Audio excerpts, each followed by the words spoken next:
Ce que l'Esprit veut nous donner ce matin, je vais vous inviter à tourner dans 1 Samuel, chapitre 3.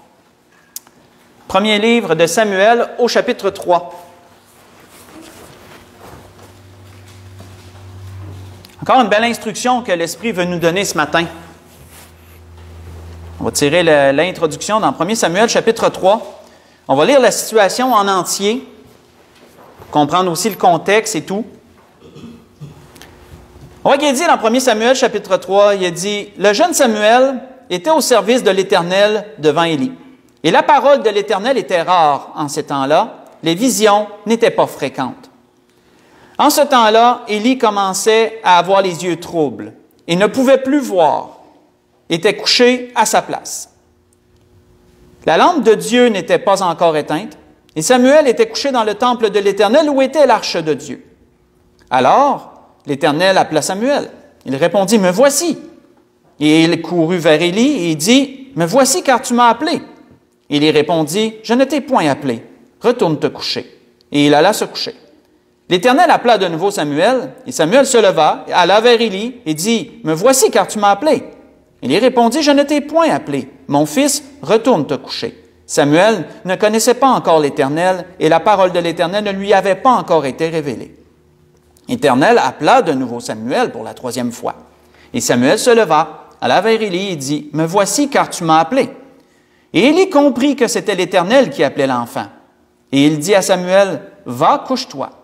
Et si l'on t'appelle, tu diras, « Parle, Éternel, car ton serviteur écoute. » Et Samuel alla se coucher à sa place. Et l'Éternel vint et se présenta, et il appela comme les autres fois, « Samuel, Samuel. » Et Samuel répondit, « Parle, car ton serviteur écoute. » Alors l'Éternel dit à Samuel, « Voici, je vais faire en Israël une chose qui étourdira les oreilles de quiconque l'entendra. En ce jour, j'accomplirai sur Élie tout ce que j'ai prononcé contre sa maison. Je commencerai et j'achèverai. Je lui ai déclaré que je veux punir sa maison à perpétuité à cause du crime dont il a connaissance, et par lequel ses fils se sont rendus méprisables, sans qu'il ne les ait réprimés. C'est pourquoi je jure à la maison d'Élie que jamais le crime de la maison d'Élie ne sera expié, ni par les sacrifices, ni par les offrandes. » Samuel resta couché jusqu'au matin, puis il ouvrit les portes de la maison de l'Éternel. Samuel craignait de raconter la vision à Élie. Mais Élie appela Samuel et dit, « Samuel, mon fils. » Il répondit, « Me voici. » Et Élie dit, « Quelle est la parole que t'a adressée l'Éternel? Ne me cache rien. Que Dieu te traite dans toute sa rigueur si tu me caches quelque chose de tout ce qu'il t'a dit. » Samuel lui raconta tout sans rien lui cacher. Et Élie dit, « C'est l'Éternel, qu'il fasse ce qui lui semblera bon. » Samuel grandissait, l'Éternel était avec lui, et il ne laissa tomber à terre aucune de ses paroles. Tout Israël, depuis Dan jusqu'à Beersheba, reconnut que Samuel était établi prophète de l'Éternel. L'Éternel continuait à apparaître dans Silo, car l'Éternel se révélait à Samuel dans Silo par la parole de l'Éternel. On va arrêter ici. On peut voir ici, on connaît un peu l'histoire du jeune Samuel, sinon on pourrait lire précédemment, 1 Samuel 1 et 2, comment que sa mère avait fait un vœu à l'Éternel parce qu'elle désirait tellement avoir cet enfant, elle lui avait dit, « Donne-moi un enfant, Seigneur, puis je vais te le consacrer. » Et Samuel était le fruit de la bénédiction de Dieu, et cette femme a tenu sa promesse, elle a consacré Samuel à l'Éternel, et à partir de ce temps-là, Élie est devenu son tuteur, son professeur, son instructeur pour lui apprendre comment servir l'Éternel à travers du service. Et c'était pourquoi, d'ailleurs, que ce jeune homme était dans le temple de l'Éternel, parce qu'il fallait jamais que les lampes soient éteintes, il fallait toujours qu'il se réveille à intervalles réguliers pour remettre de l'huile dans les lampes, pour que les lampes brillent perpétuellement, tout le temps, continuellement devant Dieu. Parce que ça symbolisait de grandes choses, ça. Et on voit que Samuel, il nous est bien dit au verset 7 qu'il n'avait jamais entendu la parole de Dieu, il n'avait jamais encore eu de communication personnelle avec Dieu, et donc il ne savait pas comment Dieu allait lui parler, mais il ne savait pas aussi comment répondre à Dieu, comment réagir avec ça. Et là, Dieu s'est révélé à lui, et on a vu qu'est-ce qui est arrivé, il est allé voir Élie, mais Élie, à un moment donné, a compris. Et là, Élie lui a dit comment inviter Dieu, en fin de compte, à continuer à lui parler. Il dit, parle, il répondit, parle, ton serviteur écoute. Montre-lui que tu es à l'écoute de ce qu'il veut te dire, d'autres mots. Et Samuel a fait ainsi, et on voit qu'une révélation est venue de la part de l'Éternel sur la maison d'Élie. On voit qu'à partir de ce temps-là, frères et sœurs, une fois que Samuel a compris que Dieu lui parlait, Une fois qu'il a compris comment il pouvait inviter Dieu à lui parler, Dieu s'est toujours révélé à lui par la suite. Dieu s'est toujours révélé à lui. Et vous savez, il en est ainsi pour tous. Qu'on soit plus âgé, plus mature dans le Seigneur, ou qu'on soit plus jeune d'âge, plus jeune aussi en maturité, Dieu veut nous parler. Et c'est à nous de l'inviter à nous parler. Et lorsque Dieu jugera bon de nous dire des choses particulières, des révélations particulières, il le fera comme il lui plaira. Mais dans toutes ces choses, Dieu peut nous parler à tous, sans exception. Qu'on soit jeune d'âge, qu'on soit plus vieux, Dieu peut nous parler. Il veut nous parler. Samuel, il y a quelque chose de particulier qui nous est dit ici. Et surtout, ce sur quoi l'Esprit veut nous arrêter ce matin, c'est le verset 19. Samuel grandissait, l'Éternel était avec lui, et il, en parlant de Samuel, ne laissa tomber à terre aucune de ses paroles. Samuel n'a pas laissé tomber à terre aucune des paroles que Dieu lui a données. Et ça a été comme ça à partir du temps que Samuel a reçu cette révélation et par la suite, ça a été comme ça. Frères et sœurs, c'est quoi laisser tomber à terre la parole? Qu'est-ce que ça veut dire, ça? Qu'est-ce que ça représente, ça? Laisser tomber à terre la parole. Le Seigneur avait un jour, faites juste écouter, le Seigneur avait apporté un jour, il avait apporté plusieurs paraboles, mais il y en a une, entre autres, qui reprend ça, cette image-là. On voit qu'il était dit, une grande foule s'était assemblée et des gens étaient venus de diverses villes auprès de lui. Jésus, il, dit cette parabole. Un semeur sortit pour semer sa semence. Et comme il semait, une partie de la semence tomba le long du chemin, elle fut foulée aux pieds, et les oiseaux du ciel la mangèrent. Et là, par la suite, comme vous savez, il y a 4 types de terres différents et de semences. Et quand il a donné l'explication, le Seigneur a dit, voici ce que signifie cette parabole. La semence, c'est la parole de Dieu. Et ceux qui sont le long du chemin, ce sont ceux qui entendent. Puis le diable vient et enlève de leur cœur la parole, de peur qu'ils ne croient et soient sauvés. Ce que je vous ai lu, c'est dans Luc chapitre 8. J'ai lu le verset 4 et 5. Et ensuite, j'ai été à l'explication du Seigneur, qui était le verset 11 et le verset 12, sur la première situation dans cette parabole. On voit que cette semence dont le Seigneur parle, qu'est-ce qui lui est arrivé? Elle a été foulée aux pieds par les hommes. Pourquoi? Parce qu'elle est tombée par terre. Suite logique des choses. Cette parole du Seigneur est tombée par terre, elle a été foulée aux pieds par les hommes, et le diable est venu, puis il a ramassé ça pour être sûr et certain que personne ne croit ça. C'est quoi, frère et sœurs, de laisser tomber à terre la parole? De laisser tomber à terre la parole, c'est de ne pas la recevoir. C'est de ne pas lui donner toute l'attention, toute la considération, toute l'utilité qu'elle a. C'est de la mettre de côté, c'est de ne pas la recevoir. Et on peut voir que c'était ça, le premier exemple que le Seigneur donnait, c'est ça que ça représentait. Ceux qui étaient le long du chemin, c'est ceux qui ont entendu parler du Seigneur, mais qui n'ont pas reçu cette parole.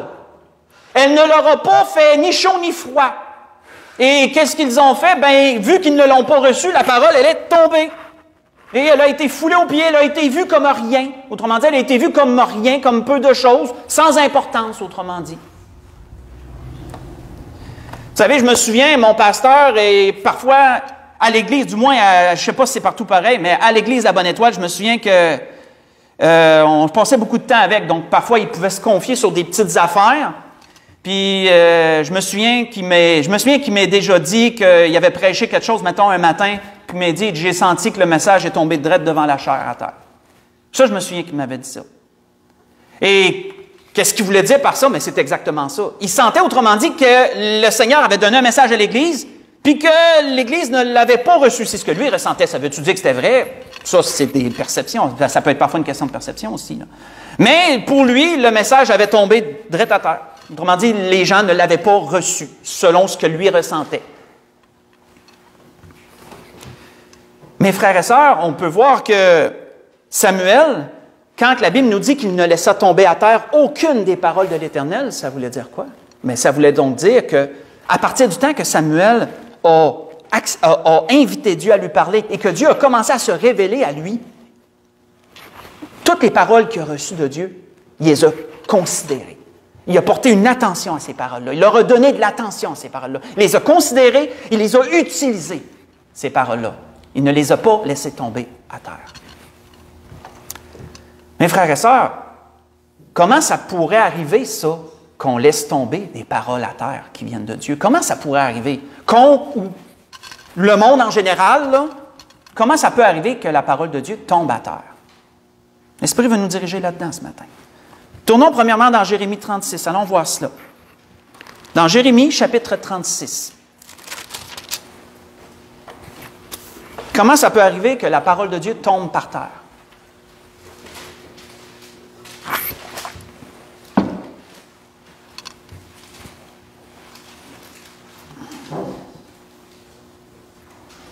Dans Jérémie chapitre 36, on va rentrer dans une situation sous le prophète Jérémie. On va lire du verset 1 au verset 3 qui vont un peu nous donner un peu le contexte et ensuite on va sauter au verset 20 jusqu'au verset 26. Donc Jérémie chapitre 36, verset 1 au verset 3, il nous est dit que la 4e année de Joachim, fils de Josias, roi de Juda, cette parole fut adressée à Jérémie de la part de l'Éternel en ces mots. Prends un livre et tu y écriras toutes les paroles que j'ai dites sur Israël et sur Juda et sur toutes les nations. Depuis le jour où je t'ai parlé, au temps de Josias jusqu'à ce jour. Quand la maison de Juda entendra tout le mal que je pense lui faire, peut-être que chacun reviendra de sa mauvaise voie, alors je pardonnerai leur iniquité et leur péché. Si on saute après ça au verset 20, il nous est dit, ils allèrent ensuite vers le roi, dans la cour, en laissant le livre dans la chambre d'Élishama, le secrétaire, et ils en rapportèrent toutes les paroles aux oreilles du roi. Là, il y a une chose, frères et sœurs, avant de continuer, qu'on doit comprendre, parce que ça se situe entre les deux, qu'est-ce qu'on a sauté, c'est que Baruch a reçu l'ordre de Jérémie, il dit, tu vas aller voir le peuple, tu vas convoquer le peuple, puis tu vas lire les paroles du livre. Tu vas les lire, pour qu'ils l'entendent. On voit que le peuple a premièrement reçu ces paroles, et le peuple a été effrayé de toutes les paroles qui étaient écrites dans ce livre-là, parce que c'était des paroles de condamnation pour le peuple. C'était ce que Dieu projetait de faire à son peuple s'il ne se repentait pas du mal dans lequel ils étaient. Et là, on voit que le peuple a eu crainte de ces choses. Parmi le peuple, il y avait des chefs, et là, quand ils ont entendu ça, ils sont allés voir, ils ont regroupé les autres chefs, et là, ils ont dit, « Hey, il faut entendre ces paroles-là, il faut que vous entendiez ces paroles-là. » Ils sont allés voir Baruch, puis ils ont dit, tu vas venir avec ton livre, puis tu vas nous le lire à nous autres aussi. Et là, les chefs ont reçu la parole du livre. Ils ont été effrayés de cette parole-là. Là, ils se sont dit, le roi, il faut qu'il entende ça. Et donc, ils se sont arrangés pour avoir une audience auprès du roi, pour que le roi aussi entende ces paroles-là du livre. Et là, on est là. Ça a commencé au peuple, ça a été au chef, puis là, ça s'est monté jusqu'au roi, et là, le roi va entendre les paroles du livre. Donc, au verset 21, il dit, le roi envoya Jéhudi pour prendre le livre. Jéhudi le prit dans la chambre d'Élishama, le secrétaire, et il le lut aux oreilles du roi et aux oreilles de tous les chefs qui étaient auprès du roi. Et le roi était assis dans la maison d'hiver. C'était au 9e mois. Et un brasier est allumé devant lui. Et lorsque Jéhudi eut lu 3 ou 4 feuilles, le roi coupa le livre avec le canif du secrétaire et le jeta dans le feu du brasier, où il fut entièrement consumé. Le roi et tous ses serviteurs qui entendirent toutes ces paroles ne furent point effrayés et ne déchirent point leurs vêtements. On voit que Elnathan, Delaja, Gemaria avaient fait des instances auprès du roi pour qu'il ne brûle pas le livre, mais il ne les écouta pas. Le roi ordonna à Géra Shemel, fils du roi, à Seraja, fils d'Azriel, et à Shélémia, fils d'Abdéel, de saisir Baruch le secrétaire et Jérémie le prophète, mais l'Éternel les cacha. On va arrêter ici. Donc, nous voyons quoi ici, frères et sœurs? Nous voyons qu'après que le livre fut lu par Baruch, fut écrit par Baruch sous la dictée de Jérémie, et que le livre a fait son chemin, et qu'il s'est rendu jusqu'auprès du roi, on voit que le roi, il n'a pas entendu tout le livre. Après 3 ou 4 pages, là, pour lui, c'en était trop.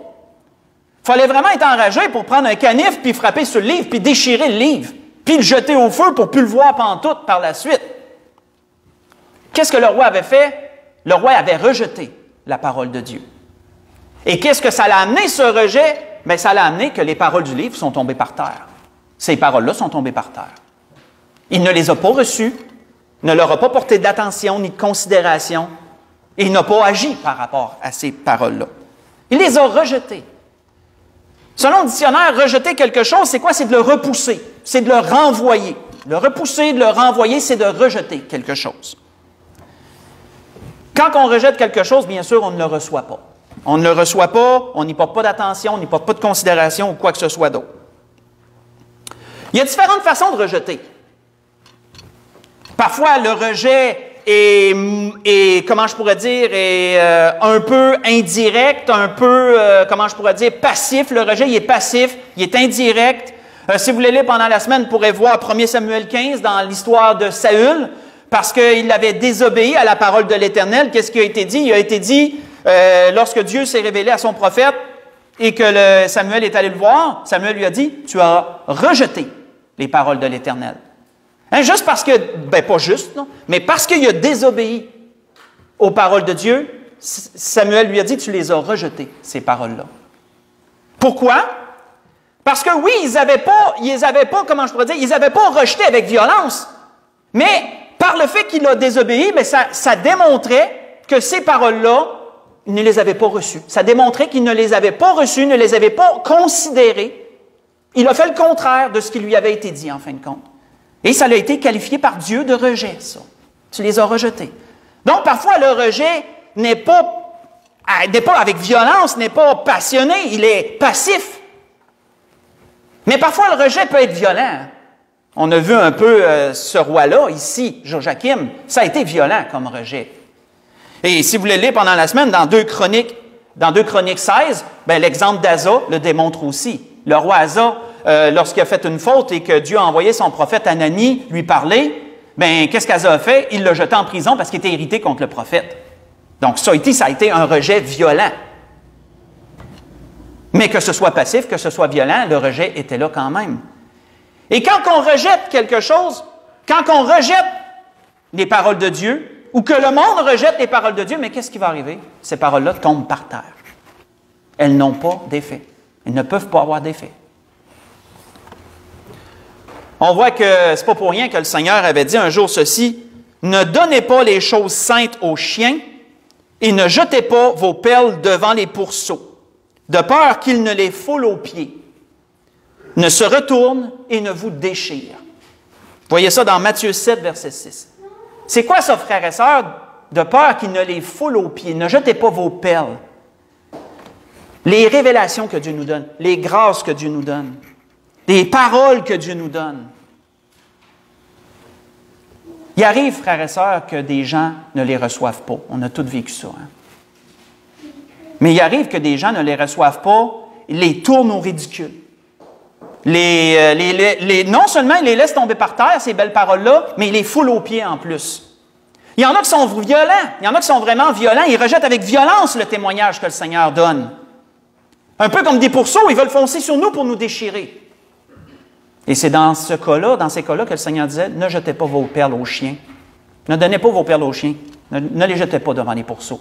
Parce que la parole de Dieu est trop précieuse pour être foulée aux pieds et être tournée au ridicule comme ça par les hommes. Ça peut arriver, ça. Mais dans ce cas-là, un cas de rejet, mais qu'est-ce qui arrive? La parole tombe par terre. Elle tombe par terre. Un autre exemple. Tournons dans 1 Roi 22. Continuons. 1 Roi, chapitre 22. Pourquoi la parole de Dieu tomberait-elle par terre? 1 Roi, chapitre 22.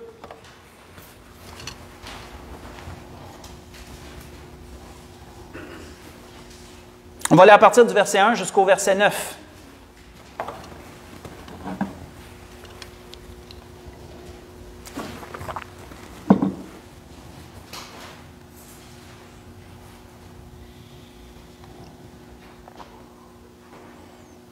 On voit qu'il est dit, « On resta 3 ans sans qu'il n'y ait guerre entre Syrie et Israël. La 3e année, Josaphat, roi de Juda, descendit auprès du roi d'Israël. Le roi d'Israël dit à ses serviteurs, « Savez-vous que Ramoth, en Galaad, est à nous? Et nous ne nous inquiéterions pas de la reprendre aux mains du roi de Syrie? » Et il dit à Josaphat, « Veux-tu venir avec moi attaquer Ramoth en Galaad? Josaphat répondit au roi d'Israël, « Nous irons, moi comme toi, mon peuple comme ton peuple, mes chevaux comme tes chevaux. » Puis Josaphat dit au roi d'Israël, « Consulte maintenant, je te prie, la parole de l'Éternel. » Et le roi d'Israël assembla les prophètes au nombre d'environ 400. Il leur dit, « Irai-je attaquer Ramoth en Galaad, ou dois-je y renoncer? » Et ils répondirent, « Monte, et le Seigneur la livrera entre les mains du roi. » Mais Josaphat dit, « N'y a-t-il plus ici aucun prophète de l'Éternel par qui nous puissions le consulter? » Et le roi d'Israël répondit à Josaphat, « Il y a encore un homme par qui l'on pourrait consulter l'Éternel, mais je le hais, car il ne me prophétise rien de bon, il ne prophétise que du mal. C'est Michée, fils de Jimla. » Et Josaphat dit, « Que le roi ne parle pas ainsi. » Alors le roi d'Israël appela un eunuque, il dit, « Fais venir tout de suite Michée, fils de Jimla. » On va arrêter ici. Vous savez, frères et sœurs, parfois, pourquoi la parole de Dieu tomberait par terre? Parfois, ça n'a pas vraiment, c'est pas vraiment le message le problème. Parfois, le problème, c'est le messager. Parce qu'il peut arriver, frères et sœurs, parfois que certaines personnes soient acceptées pour parler de certaines choses et certaines autres personnes ne sont pas acceptées pour parler de certaines choses. Nous voyons ici un message de la part de Dieu et ce roi, qu'est-ce qui arrivait? Il haïssait Michée. Et donc, ça faisait quoi? C'est que quand que Michée lui a apporté le message, comme nous le verrons, bien, la parole de Dieu, elle est tombée par terre. La parole de Dieu n'a pas été reçue. Vous savez, ça a sûrement arrivé à tout le monde que parfois, avec certaines personnes, il y a des choses qui passent, puis avec d'autres, ça ne passe pas. Mais pourtant, c'est la même affaire, c'est le même message, c'est la même chose, mais il y a certaines personnes qui ont plus de facilité avec d'autres personnes et d'autres personnes qui ont moins de facilité. Parce qu'en tant qu'être humain, notre relation, notre perception d'autrui va avoir un impact là-dessus. Si on a quelque chose contre quelqu'un, mais s'il essaye de nous dire quelque chose, ça va être beaucoup plus difficile à recevoir que si une personne, on est super friendly avec, ça va bien, bien, ça va être beaucoup plus facile à recevoir. C'est dangereux dans ces temps-là de laisser tomber la parole par terre. À cause de notre perception du messager, à cause de la relation, de peu importe ce qu'il y a entre nous et le messager en question, ou entre le messager et quelqu'un d'autre. La parole de Dieu peut tomber par terre dans ces cas-là. On voit que qu'est-ce qui est arrivé ici? Si on lit verset 26 au verset 28, il est dit, le roi d'Israël dit, prends Michée, après que la révélation elle a été donnée et tout, le roi d'Israël dit, prends Michée, amène-le vers Ramon, chef de la ville, et vers Joas, fils du roi. Tu diras, ainsi parle le roi, mettez cet homme en prison, nourrissez-le du pain et de l'eau d'affliction jusqu'à ce que je revienne en paix. Parce que Michée, il avait dit, tu vas mourir dans cette guerre-là qui s'en vient. Dieu va enlever ta vie. Et donc, il dit, mettez-le en prison jusqu'à ce que je revienne en paix. Donc, ça veut dire quoi? Ça nous démontre clairement que la parole de Dieu, elle est tombée par terre. Il ne l'a pas reçue, puisqu'il dit, je vais retourner en paix, puis ça ne semblait pas vraiment, il fallait l'inquiéter. Ça ne semblait pas vraiment l'inquiéter, ce que Dieu avait dit. Et Michée dit, si tu reviens en paix, l'Éternel n'a point parlé par moi. Il dit encore, vous tous, peuple, entendez. On peut voir par rapport, entre autres, à l'Église. Si vous voulez lire pendant la semaine, dans 1 Corinthiens 3, versets 1 à 8, l'apôtre Paul avait dit, entre autres, par rapport à l'Église, cette mise en garde, parce que les Corinthiens, parfois, choisissaient un homme plutôt qu'un autre. Hein, moi, je suis d'un tel. Ils s'associaient à quelqu'un. Moi, je suis d'un tel. Moi, je suis d'un tel. Moi, je suis d'un tel. Ça voulait dire quoi, ça, de s'associer comme ça à quelqu'un? Bien, ça voulait dire que quand lui me parle, je reçois ce qu'il me dit. Puis si lui me parle, je vais avoir de la misère à recevoir ce qu'il me dit. Donc, je m'associe à tel, je m'associe à un tel. Et l'apôtre Paul disait quoi? Prenez garde, ne faites pas ça. Parce que ce sont tous des serviteurs de Dieu. Il y en a un qui sème, il y en a un autre qui arrose, et Dieu fait croître en bout de ligne. Le danger de s'associer à quelqu'un, c'est justement de laisser tomber la parole de Dieu par terre si elle vient de quelqu'un d'autre. Et si cette personne, on ne la considère pas, bien on ne recevra pas cette parole. Et nous n'y porterons pas l'attention qu'on devrait, la considération et l'utilisation ensuite de la parole, etc., etc. On voit que notre Seigneur avait vécu ça, lui. Le Seigneur avait vécu ça, lui. Faites juste écouter qu'est-ce que le Seigneur avait donné comme témoignage, surtout aux pharisiens et à d'autres aussi qui l'écoutaient. Qu'est-ce que le Seigneur avait donné comme témoignage en ce sens? Le Seigneur avait dit, entre autres, à Nicodème, pour son groupe, il dit, en vérité, je vous le dis, nous disons ce que nous savons. Et le Seigneur employait parfois le pluriel. C'est ça qui est drôle. Hein? Il était tout seul. Il était tout seul physiquement. Mais il employait le pluriel. Pourquoi? Parce qu'il parlait de lui et du Saint-Esprit qui était avec lui. Le Seigneur disait à Nicodème, il dit, nous disons ce que nous savons et nous rendons témoignage de ce que nous avons vu. Hein? Moi et l'Esprit, on a vu Dieu. Moi et l'Esprit, on sait de quoi qu'on parle. Nous rendons témoignage de ce que nous avons vu et vous ne recevez pas notre témoignage, dit le Seigneur. Vous ne recevez pas notre témoignage. Qu'est-ce que le Seigneur disait à un autre endroit? Je vais vous donner les versets ensuite. Le Seigneur disait à d'autres personnes, il dit, « Je suis venu au nom de mon Père et vous ne me recevez pas. Si un autre vient en son propre nom, vous le recevrez, dit le Seigneur. Comment pouvez-vous croire, vous qui tirez votre propre gloire les uns des autres et qui ne cherchez point la gloire qui vient de Dieu seul? » Ce que je vous ai lu, c'est dans Jean chapitre 3. J'ai lu le verset 11 et 12. Ensuite, j'ai sauté à Jean 5, versets 43 et verset 44. Le Seigneur l'a vécu, ça, de parler, puis que sa parole tombe à terre, au lieu d'être reçue. Et il leur a dit, vous ne recevez pas mon témoignage. Je vous parle et ça tombe là devant vous, vous ne le recevez pas. Mais le Seigneur dit, s'il y a quelqu'un d'autre qui vient, vous allez le recevoir. Pourquoi? Le messager, hein? Le messager. C'est pas le message aurait pu être reçu de quelqu'un d'autre, mais à cause que c'était le Seigneur qui le donnait, ça ne passait pas. Il y en a beaucoup qui avaient une dent contre le Seigneur, ça ne passait pas à cause que c'était lui. Il n'y avait pas le profil de l'emploi ou peu importe autre chose dans leur tête par rapport à lui, comment ils percevaient le Seigneur, mais par le Seigneur, ça ne passait pas. Mais le Seigneur disait, s'il y a quelqu'un d'autre qui va venir en son propre nom, bien lui, ça va être correct, il va vous parler puis vous allez le prendre. Donc, on peut voir une autre raison pour laquelle la parole de Dieu tomberait par terre parfois. Allons voir une dernière raison. Dans l'Exode, reculons dans l'Exode cette fois-ci. Dans l'Exode au chapitre 4. Dans l'Exode au chapitre 4. Dernière chose qu'on va voir. Pourquoi la parole de Dieu tomberait par terre?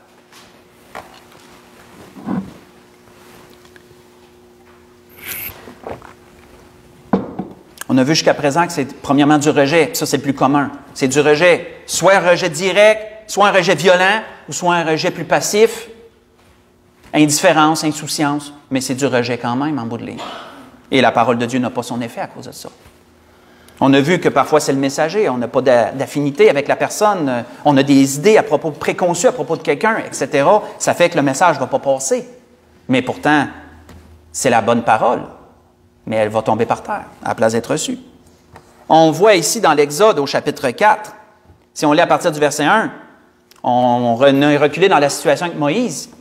Il est dit, Moïse répondit, il dit, parce que là, Dieu s'est révélé à lui, puis il lui a dit, va, délivre mon peuple, je te donne une tâche à accomplir, là. Je te donne un rôle dans mon plan, va et délivre mon peuple, je vais être avec toi. Et Moïse il répondit, il dit, voici, ils ne me croiront point, ils n'écouteront point ma voix, mais ils diront, l'Éternel ne t'est pas apparu. Et là, l'Éternel dit, qu'y a-t-il dans ta main? Il répondit, une verge. L'Éternel dit, jette-la par terre. Il la jeta par terre et elle devint un serpent. Et Moïse fuyait devant lui. Et l'Éternel dit à Moïse, étends ta main et saisis-le par la queue. Il étendit sa main et le saisit, et le serpent redevint une verge dans sa main. C'est là, dit l'Éternel, ce que tu feras, afin qu'ils croient que l'Éternel, le Dieu de leur père, t'est apparu, le Dieu d'Abraham, le Dieu d'Isaac et le Dieu de Jacob. L'Éternel lui dit encore, mets ta main dans ton sein. Et il mit sa main dans son sein. Puis il la retira, et voici sa main était couverte de lèpre blanche comme la neige. L'Éternel dit, remets-la dans ton sein. Il la remit dans son sein, puis il la retira de son sein, et voici, elle était redevenue comme sa chair. Et s'ils ne te croient pas, dit l'Éternel, n'écoute pas la voix du premier signe, ils croiront à la voix du deuxième, du dernier signe. S'ils ne croient même pas ces deux signes et n'écoutent pas ta voix, tu prendras de l'eau du fleuve, tu la répandras sur la terre, et l'eau que tu auras prise du fleuve deviendra du sang sur la terre. Moïse dit à l'Éternel, « Ah, Seigneur, je ne suis pas un homme qui ait la parole facile. Ce n'est ni d'hier, ni d'avant-hier, ni même depuis que tu parles à ton serviteur, car j'ai la bouche et la langue embarrassées. » Et l'Éternel lui dit, « Qui a fait la bouche de l'homme? Qui rend muet ou sourd, voyant ou aveugle? N'est-ce pas moi, dit l'Éternel? Va donc, je serai avec ta bouche et je t'enseignerai ce que tu auras à dire. » Et Moïse dit, « Ah, Seigneur, envoie qui tu voudras envoyer. » Alors la colère de l'Éternel s'enflamma contre Moïse. Et il dit, « N'y a-t-il pas ton frère Aaron le Lévite? Je sais qu'il parlera facilement. Le voici lui-même qui vient au-devant de toi. Et quand il te verra, il se réjouira dans son cœur. Tu parleras et tu mettras les paroles dans sa bouche, et moi je serai avec ta bouche et avec sa bouche, et je vous enseignerai ce que vous aurez à faire. Il parlera pour toi au nom du peuple, il te servira de bouche, et tu tiendras pour lui la place de Dieu. Prends dans ta main cette verge avec laquelle tu feras les signes. » On va arrêter ici. Nous voyons ici quoi, frères et sœurs? Nous voyons ici un piège, nous voyons ici un danger. Pourquoi? Parce que Moïse a douté des paroles de Dieu. Dieu lui a donné des paroles, mais Moïse a douté de celles-ci. Pourquoi en a-t-il douté? Bien, parce qu'il dit, ils ne me croiront pas. Quoi que je leur dise, ils ne me croiront pas. Hein, Moïse relatait son expérience quand il avait essayé de leur parler, mais il était tout seul dans ce temps-là, quand il a tué l'Égyptien puis il l'a caché dans le sable. Il était tout seul. C'est pas par Dieu qu'il avait fait ces choses-là. Donc, il se référait à ça, puis il dit, ça a foiré la première fois, ça va foirer la deuxième fois, ça ne marchera pas. Il doutait des paroles de Dieu. Et là, quand Dieu l'a convaincu, quand Dieu lui a montré des signes vraiment puissants pour dire, regarde, je vais être là, je vais être avec toi, tu fais la même chose que tu fais là, puis tu vas voir. Et que là, Moïse a dit, bien Seigneur, moi j'ai de la misère à parler, hein, je me bégaye, j'ai la langue embarrassée, ça sort pas bien. Il dit, puis quand en bout de ligne, Moïse dit, bien envoie donc qui tu veux, en fin de compte, là. Puis que là, Dieu, ça l'a irrité, hein, comme de raison. Puis que là, Dieu a dit, regarde Aaron, là, ton frère, je sais qu'il est éloquent. Lui, il parle plus facilement. Fait qu'il dit, vas-y avec lui, sers-toi d'une béquille. Tu sais, vas-y avec lui. Puis il dit, je vais parler par toi, puis toi, tu vas lui donner les paroles. Mais frères et sœurs, la parole de Dieu, c'est un danger. Elle peut tomber par terre si on doute de celle-ci. C'est parfois le doute qui peut faire que la parole de Dieu tombe par terre. Parfois, Dieu nous dit des choses et on va tellement se voir petit, on va tellement se voir faible, ou on va tellement se voir incapable, on va tellement regarder nos capacités à nous, que quand Dieu nous parle de choses vraiment grandes, on va se dire, pas moi ça, on ne peut pas faire ça, moi. Et ça, c'est dangereux quand on remet en doute les paroles de Dieu, parce que quoi? Il est danger, c'est qu'elles tombent par terre et qu'elles n'aient pas l'effet, qu'on ne les reçoit pas comme on devrait les recevoir, et leur donner toute l'attention qu'elles devraient avoir dans ces choses-là. Si vous les lisez pendant la semaine, lirez Juge 6, quand l'ange de l'Éternel s'est présenté à Gédéon. Ça a été la même chose quand l'ange de l'Éternel s'est présenté à Gédéon.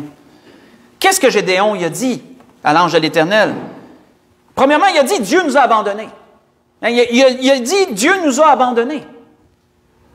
Pourquoi qu'il se manifesterait? Il nous a abandonnés. Il s'est dit, ma famille, c'est la plus pauvre en Israël, puis moi, je suis le plus petit dans ma famille en plus. Je suis le dernier, je suis le moindre dans ma famille. Puis, en fin de compte, qu'est-ce qu'il a même dit? Il a même dit, je ne suis même pas sûr si c'est toi qui me parles. Je ne suis même pas sûr si c'est Dieu qui me parle. Montre-moi un signe pour dire que c'est Dieu qui est en train de me parler en ce moment. Fait que, vous savez, les doutes, ça peut aller loin, les doutes. Ça peut faire que la parole de Dieu tombe par terre. Surtout quand tu me doutes même que Dieu te parle. Ça peut arriver même qu'on reçoit des choses et qu'on se dit, c'est-tu Dieu qui me parle en ce moment ou c'est quelqu'un d'autre qui est en train de me parler? Même parfois, frères et sœurs, moi-même, quand je prépare les messages, même des fois, il y a des choses que je ne comprends pas, puis je dis, Seigneur, parce que je sais que l'ennemi est là aussi. Hein, quand que le pasteur prépare les messages, là, l'ennemi se promène. L'ennemi se promène. Puis des fois, je dis au Seigneur, c'est-tu vraiment toi qui me dis ça, Seigneur? Je veux avoir des confirmations, là. Parce que qu'est-ce qu'on veut pas? On veut surtout pas que la parole de Dieu tombe par terre. Hein? On veut surtout pas la rejeter ou quoi que ce soit. On veut la recevoir, cette parole-là. On veut lui donner toute l'attention qu'elle mérite, la considération, parce que la parole de Dieu est puissante et peut faire de grandes choses. On voit que le Seigneur avait vécu aussi cette situation-là avec quelqu'un. Ça ne sera pas tellement long, je vais juste vous lire. C'est une courte situation. On voit qu'il est dit que Philippe rencontra Nathanaël et lui dit, « Nous avons trouvé celui de qui Moïse a écrit dans la loi et dont les prophètes parlent, Jésus de Nazareth, fils de Joseph. » Et Nathanaël lui répondit, « Peut-il venir de Nazareth quelque chose de bon? » Philippe lui dit, « Viens et vois. » Et Jésus, voyant venir à lui Nathanaël, dit de lui, « Voici vraiment un Israélite dans lequel il n'y a point de fraude. » « D'où me connais-tu? » lui dit Nathanaël.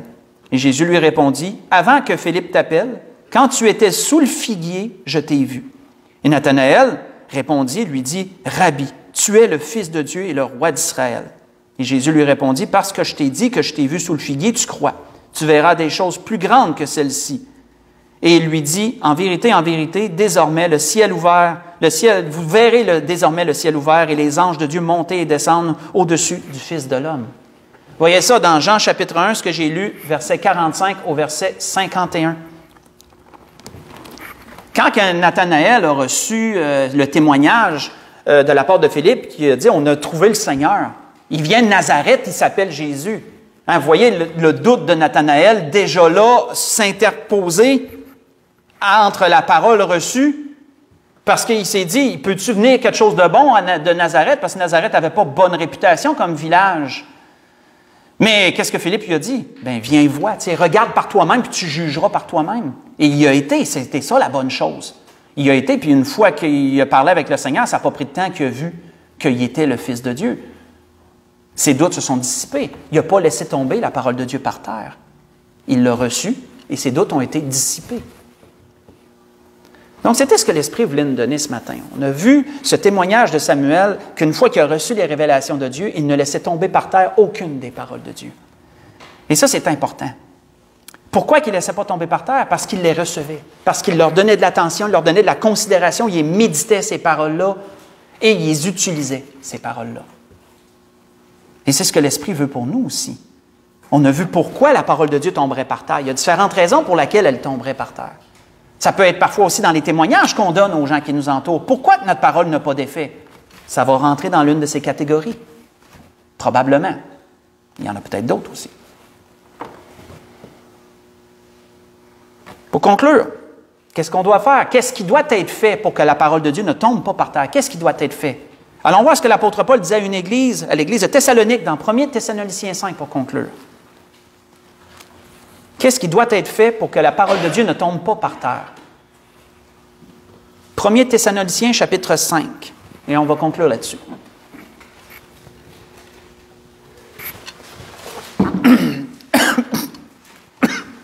Excusez. La gorge d'eau va passer.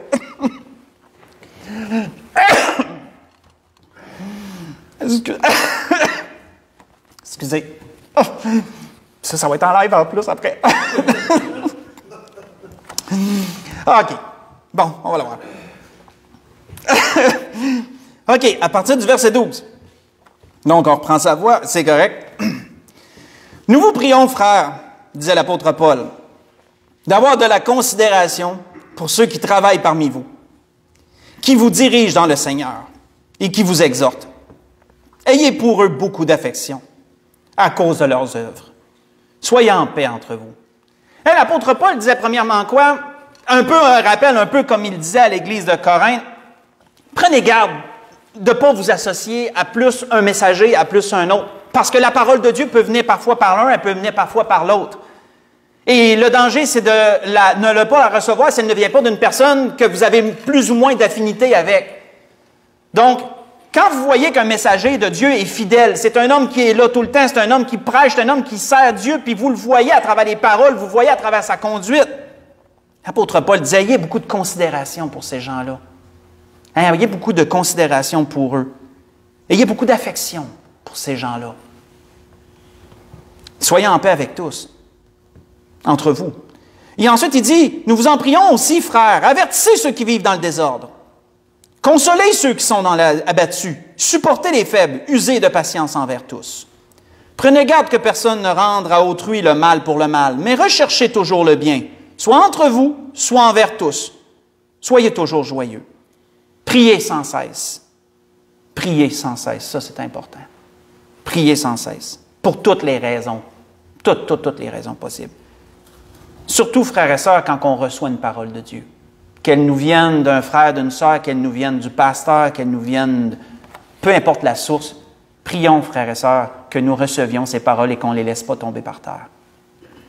Rendez grâce en toutes choses, car c'est là à votre égard la volonté de Dieu en Jésus-Christ. N'éteignez pas l'esprit, ne méprisez pas les prophéties, mais examinez toutes choses.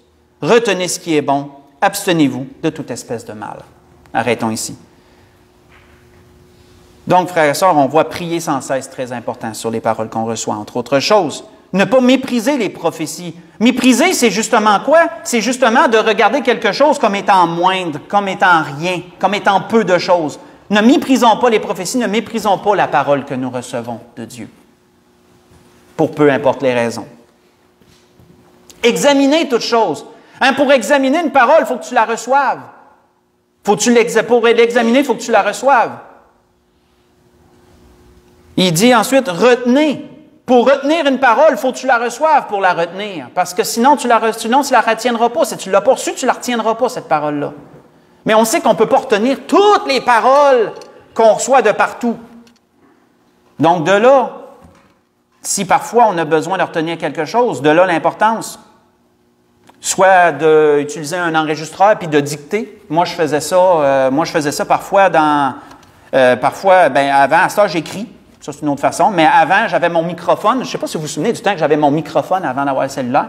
Puis parfois, je faisais ça. Parfois, chez nous, mettons, je méditais. Puis là, le Seigneur me donnait une révélation sur quelque chose à propos d'un message, entre autres choses. Bien, je prenais le microphone puis je disais tout de suite, bon, bien là, le Seigneur m'a montré telle et telle chose à vérifier plus tard, mettons. Puis comme ça me permettait d'aller le revoir, d'écouter, puis d'examiner, d'aller approfondir. On peut écrire aussi. Ça, à cette heure, je fais ça. C'est plus simple, c'est différent. Mais c'est une autre méthode qu'on peut faire aussi. Ou d'aller regarder immédiatement. Il y a plusieurs façons d'examiner, mais il faut premièrement recevoir. Pour examiner, il faut recevoir. Si on ne le reçoit pas, on ne l'examinera pas. C'est une suite logique des choses. Et retenez ce qui est bon. Retenez ce qui est bon. Parce que oui, parfois les choses ne sont pas directement pour nous, parfois c'est pour d'autres, mais frère, ça, il y a toujours quelque chose à retenir de la parole de Dieu. Toujours quelque chose de bon à retenir. Et abstenez-vous de toute espèce de mal. Pourquoi, frères et sœurs, est-il important de ne pas laisser tomber les paroles de Dieu par terre? Et je conclus complètement sur cette seule pensée qui avait été dite au temps de Josué, pour eux, mais ça peut être pour nous aussi. Il a été dit à propos des paroles de Dieu, de toutes les bonnes paroles que l'Éternel avait dites à la maison d'Israël, aucune ne resta sans effet, toutes s'accomplirent. Vous voyez ça dans Josué chapitre 21, verset 45. Pourquoi est-il si important de ne pas laisser tomber la parole de Dieu par terre? C'est parce que, même si on la laisse tomber par terre, ça n'annulera pas l'effet, ça. Là. Ça n'annulera pas l'effet. La parole de Dieu va s'accomplir quand même. Si on l'a reçu, bon, et pour nous, hein, c'est bien pour nous, tant mieux. Si on l'a laissé tomber par terre, ça ne l'annulera pas pour autant. Elle va s'accomplir quand même, mais ça va juste être peut-être moins bon pour nous, ça, dans ce cas-là. C'était ce que l'Esprit voulait nous donner ce matin.